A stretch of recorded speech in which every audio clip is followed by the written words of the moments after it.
In the eyes of the woman's surprise, the man's body spun around 2.5 times and threw the iron block in his hand with all his strength. In an instant, the bulletproof glass on the 33rd floor of the building shattered. Then he quickly stepped forward, looked at the smoke filled with poisonous gas under the building, and then turned his head to carefully observe the layout of the surrounding area. But the woman behind him seemed to recognize the man's intention and hurriedly discouraged him from doing anything foolish. But the next second, the man had tied the rope to his body. In front of everyone's shocked eyes, Jack rushed to the window and leapt up.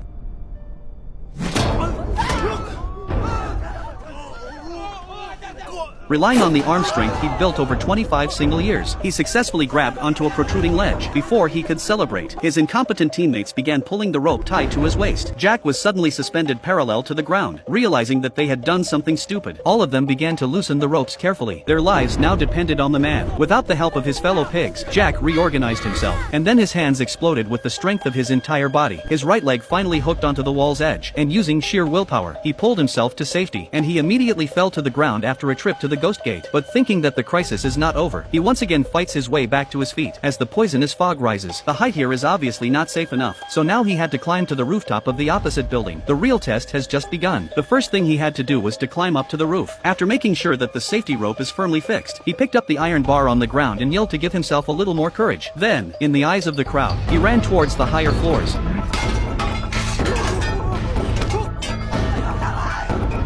Such a shocking scene that it made Jack piss his pants. Looking down at the slowly rising poisonous fog, he knew there was no way back. He could sense that his crush was watching the scene with rapt attention, so he could only trust himself and climb upwards. When he reached the top, he secured the rope to the bulge. After confirming that there was no problem, he clung to the stone, and after a second's hesitation, he jumped to the pillar beside him, and then tentatively reached with his right hand for the beam above the window. When he feels ready, he lets go of his left hand. Then he grabbed the wall with both hands. In an instant, the man's whole body was suspended in the air, under the eyes of the crowd. He made it to the other side of the window without any danger. Finding a good landing point, he fixed the safety rope again. With a deep breath, the man began to stick to the outer wall and continue to walk forward. Luckily, there was still an extension of the stone wall that he could step on. It's a place where he can relax his body for a while. Time went by. I don't know how long he had been climbing, but Jack had to stop. The rope around his waist was becoming a liability. No matter how hard he tried, he couldn't make it longer. There was only one option before him. Looking at the roof, Jack knew the only thing that would help was to untie the rope. If he went back the way he came, not only would all his efforts just now be wasted, and once he went back, when the poisonous fog rose to that floor, he could only wait for his death. So he continued to climb upward with all his might. He gave up the chance of survival if he lost his footing.